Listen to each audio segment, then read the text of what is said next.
بسم اللہ الرحمن الرحیم۔ حضرت عمر رضی اللہ عنہ فرماتے ہیں کہ ایک مرتبہ حضور اقدس صلی اللہ تعالیٰ علیہ وسلم نے صدقہ کرنے کا حکم فرمایا۔ اتفاقاً اس زمانے میں میرے پاس کچھ مال موجود تھا۔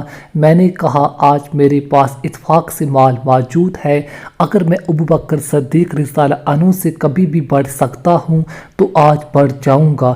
یہ سوچ کر خوشی خوشی میں گھر گیا اور جو کچھ بھی گھر میں رکھا تھا اس میں سے آدھا لے آیا۔ حضور صلی اللہ تعالیٰ علیہ وسلم نے فرمایا کہ گھر والوں کے لیے کیا چھوڑا؟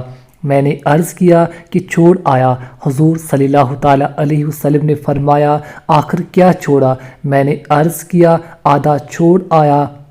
اور حضرت ابوبکر صدیق رضی اللہ عنہ جو کچھ رکھا تھا سب لے آئے۔ حضور صلی اللہ تعالیٰ علیہ وسلم نے فرمایا ابوبکر گھر والوں کے لیے کیا چھوڑا؟ انہوں نے فرمایا ان کے لیے اللہ اور ان کے رسول صلی اللہ تعالیٰ علیہ وسلم کو چھوڑ آیا، یعنی اللہ اور اس کے رسول پاک صلی اللہ تعالیٰ علیہ وسلم کے نام کی برکت اور ان کی رضا اور خوشنودی کو چھوڑ آیا۔ حضرت عمر رضی اللہ عنہ کہتے ہیں میں نے کہا حضرت ابوبکر صدیق رضی اللہ عنہ سے کبھی نہیں بڑھ سکتا۔ خوبیوں اور نیکیوں میں اس کی کوشش کرنا کہ دوسروں سے بڑھ جاؤں یہ مستن اور معروب ہے۔